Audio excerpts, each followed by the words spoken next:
Forget LUFS. There's a much better way if you actually want to win with crowds and not just meters. And no, it's not a retreat, it's not a surrender. I am pro loudness. I'm in favor of loudness when it's achieved with class and finesse. You need, in every respect, a great mixdown. But if your track sounds quieter than the one the DJ played before it, the energy drops and the crowd starts to thin. It's embarrassing. Crowds hate it. DJs really hate it. You should too. So I understand the importance of loudness. What I'm against is compromise on loudness, clarity, or quality. You can have all three and punch. So if you want to make music that's effortlessly loud, meaning impressive, dynamic, clear, and powerful, then keep watching. I'll show you what really drives loudness. So why not compete on LUFS? Well, that's silly. I'll prove to you how LUFS tells you absolutely nothing about the things that actually matter. For example, this piece of audio is over plus 6 dB integrated LUFS, yet it sounds silent. Why is that? Well, it's because the sound is restricted to a single frequency outside the normal limits of human hearing. LUFS metering doesn't even account for how we perceive frequencies differently. In conclusion, you could have a track with a lower LUFS reading that actually sounds louder, and then you could have a track with a higher LUFS reading that actually sounds quieter. The thing is, actual loudness and perceived loudness are not the same thing. The science just isn't there to create a loudness meter that accurately emulates human hearing. LUFS approximates perception. In other words, it's pretending to hear like a human. You have ears. You don't need to pretend. The only test that counts is, how does it sound? The LUFS readout, just like any other so-called loudness metering, is irrelevant. So now you know why LUFS metering is misleading. Next, I'll show you what actually drives perceived loudness. See, everyone thinks louder equals better, which is sometimes true, but it's dangerously simplistic. Now, I happen to agree with the loudness naysayers on many points, not all points, but streaming listeners will adjust volume. Aggressive remasters do ruin perfectly good classic albums, sure. And nobody wants painful ears. That's not what the quest for loudness is all about. Music played loud must be kind to human ears. This is a rarely understood art form you won't get right by accident. Loudness is just a means to an end. What we really want is a sense of size, a sense of power, impact, energy, urgency, magnitude, excitement. How can loudness help with these goals?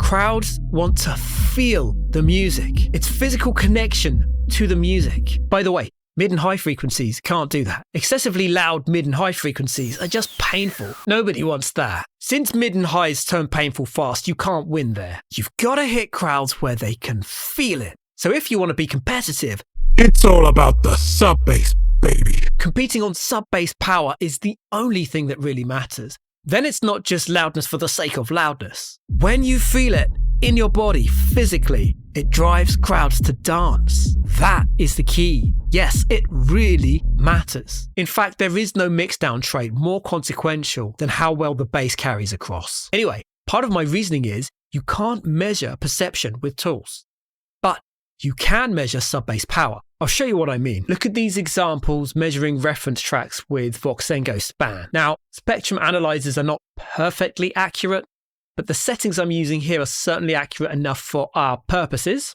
Voxengo Span is free, so you can just copy these settings, or you'll find a download for the preset down below. If you look over at the lowest frequencies and hover the mouse, you'll see that the mouse cursor takes on a crosshair, and in the top right-hand corner of the display, you can actually read the decibel value. Basically, it means we can measure the peak values of individual bass frequencies. Now, there's definitely some nuance to that I'm going to have to skip over for the sake of brevity. Like, you'll still need to think about the significance of using staccato versus legato, meaning whether you're using short, stabby notes or long, connected notes. And you'll need to consider the roles different instruments play in the bass region. So, for example, the role of the kick drum is much more critical in some genres than it is in others. But if you use some general common sense about these things, then measuring the sub bass is a major game changer. So why not measure mids and highs while we're at it? Well, you see, when it comes to low frequencies, there's actually a close correlation between what you see on the analyzer and what you perceive with your ears.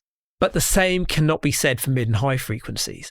When it comes to mid and high frequencies, there's a much wider possible discrepancy between perception and measurements. That's just the way sound works, hence you can't really get a meaningful reading on mids and highs. It's better to just judge those with your ears. But I will say that cross-referencing makes it a lot easier. So I'd better prove to you that this works with real tracks, repeatable results. Then I'll show you the principles you can use today. So what's a respectable level?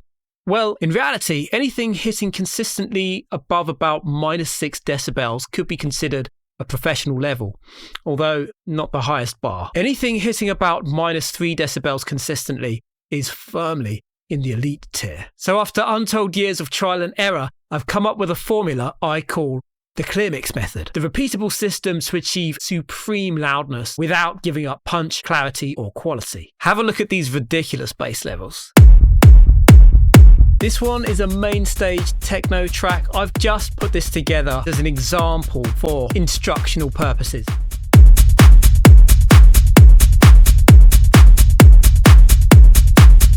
You can see that the bass on this, which is mainly coming from the kick drum, is easily penetrating the -1 line. I mean, bearing in mind, it's almost pure drums at this stage, but having it hit above -1, even at this stage, is a very good sign. Believe it or not, I still have an incredible opportunity to add lots of other instruments without significantly losing bass power where it really counts. Also, this is quite a dirty sounding example. It's quite rough, but we do have cleaner examples as well. This is one of my members who's done a tech house track. When this first came to me, it was a little bit harsh sounding, a little bit thin, but he's really made it much smoother. And look at the bass on that. The kick drum's hitting about -2, and even when the bass comes in, the sub-bass power remains firmly above -3 decibels. Yet it still sounds clean. This works.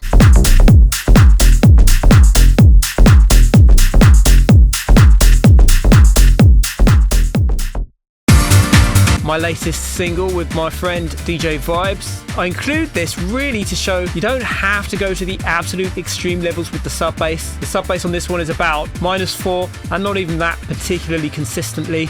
In this case, I really wanted that old school authenticity, and pushing the bass to the most extreme loudness was not the priority, because of course it's important that whatever technique you use, it has the flexibility to hit whatever targets you want, even if that means you need a more gentle sound to fit in with other records in that particular scene. But this is certainly much louder than anything else in the genre without compromise. Moving on swiftly, this is a jungle track from another one of my members. This is definitely the cleanest mix I've heard from this particular guy. The bass is totally off the scale for a jungle track, which is massively beneficial on the dance floor.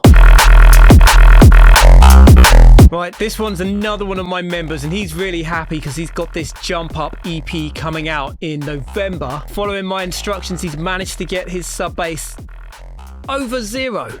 That's a new technique we've been experimenting with, and it works a treat. And by the way, no, it has nothing to do with intersample peaks. And this member, he makes a bunch of styles, but this is a sort of trancey UK hardcore style track. And again, his bass easily hits well into that -3 decibels range, the elite range, and it feels huge. So that's the proof. The real producers taking the same approach and getting repeatable results. Now, if you only take away one thing from this video, let it be to prioritize maximizing the sub-bass power, at least as far as your tastes dictate, and you should definitely cross-reference to see how far you actually want to take that. I offer these examples purely as evidence that going by sub-frequency measurements works. And I promise you there's no funny business going on. This is the path to consistent results. But isn't it imbalanced to have such strong bass? We don't want the bass out of balance with the mids and highs. I'm saying get the bass to the target level, and then mix the mids and highs relative to the bass. So is hard clipping the solution then? No way. Clipping is not kind to ears. Clipping introduces unwanted artifacts. A clipping approach could never achieve the clear sound we're enjoying. Yeah, but what if my main goal isn't getting maximum loudness? What if I'm more into balance, clarity, tonality, quality? With the traditional methods,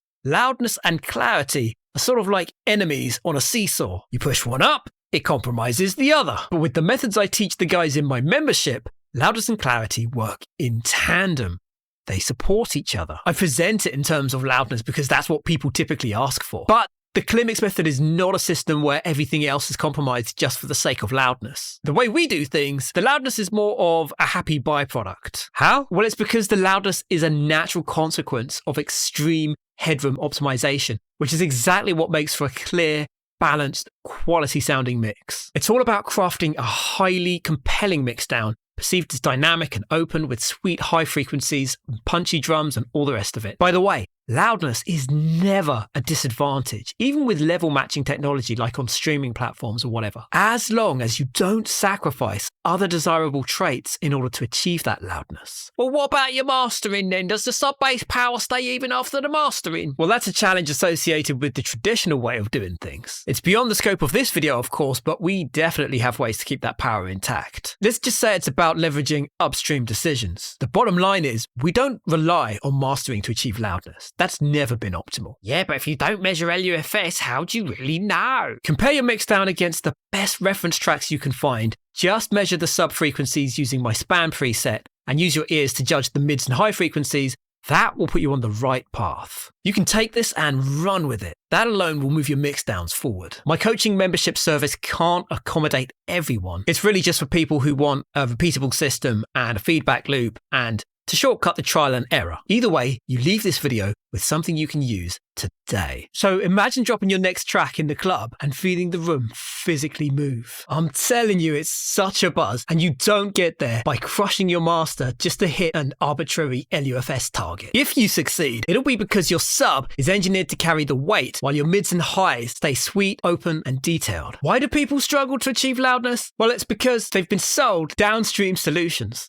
Basically, they'll make fatal mistakes early on, and then they'll hope that they can make up for those mistakes with the stages that come later. That never worked for me. Frankly, I've never seen it work for anyone, so I adopted a philosophy of radical upstreamism. If you wait until mastering to get your loudness right, you've already lost. In summary, you can prioritize the bass, measure the sub-frequencies, optimize headroom, cross-reference at key points, and let perceived loudness take care of itself. Now, inside my coaching membership, we've built this into a repeatable process that's so easy to learn.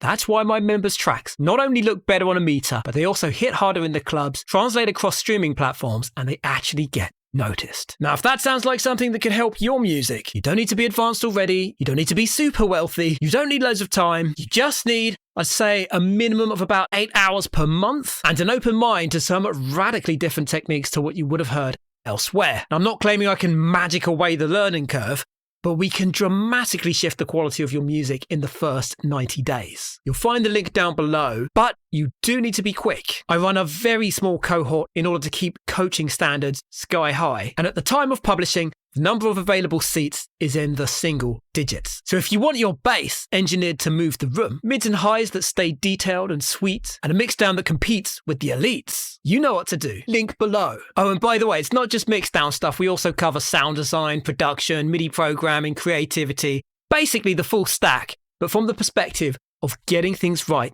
upstream. But as I say, I can't let everybody in, so even if you don't join us, definitely still study the techniques in this video.